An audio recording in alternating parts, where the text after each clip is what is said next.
आदरणीय आजम खान साहब समाजवादी पार्टी और समाजवादी पार्टी के संस्थापक नेताजी और हम लोगों के साथ और भारतीय जनता पार्टी का मुकाबला करने पर आज से नहीं न जाने कब से सबसे बड़ी भूमिका उनकी और समाजवादियों की रही है। समाजवादी पार्टी के नेता आदरणीय आजम खान साहब उनकी भी रिहाई हो चुकी है। इसके लिए मैं कोर्ट को धन्यवाद देना चाहता हूं और यही हम समाजवादियों का भरोसा था कि कोर्ट न्याय करेगा और उन्हें न्याय मिलेगा। हमें उम्मीद है कि आने वाले समय में एक भी झूठा मुकदमा या इस तरह का सरकार जो लगातार भारतीय जनता पार्टी की और वहां का विधायक खासकर जो रामपुर का विधायक वो भारतीय जनता पार्टी के लोग मिलकर के और एक ऐसा अधिकारी जिसको एक्सटेंशन पे एक्सटेंशन पे एक्सटेंशन पे एक्सटेंशन पे एक्सटेंशन कम बोला है मैंने लगातार मिला है, वो अन्याय नहीं करेंगे। हमारे समाजवादियों के लिए खुशी का समय है कि जहां पर वो आज रिहा होकर के आज जेल से रिहा हुए हैं। वो सर ये कुछ चंडू खाने की खबरें चल रही थी कि आजम खान साहब बसपा के नेताओं से संपर्क देखिए, आदरणीय आजम खान साहब समाजवादी पार्टी और समाजवादी पार्टी के संस्थापक नेताजी और हम लोगों के साथ और भारतीय जनता पार्टी का मुकाबला करने पर आज से नहीं न जाने कब से सबसे बड़ी भूमिका उनकी और समाजवादियों की रही है।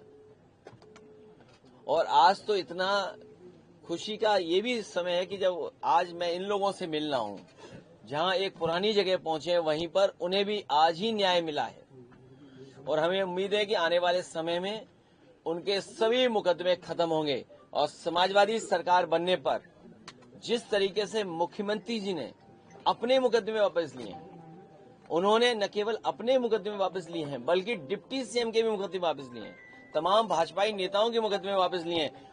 समाजवादी सरकार बनने पर जितने भी झूठे मुकदमे लगे हैं आदरणीय मोहम्मद आजम खान साहब पर, वो सब वापस लेने का काम सरकार में होगा। खाली आजम खान साहब के या फिर तमाम ऐसे लोग और भी हैं जिन पे नहीं, जो जिन पत्रकार साथियों पे भी झूठे मुकदमे लगे हैं उनको भी छोड़ा जाएगा। और भाई आप पे इनकम टैक्स हो, ईडी हो, उसमें भी आपकी मदद होगी।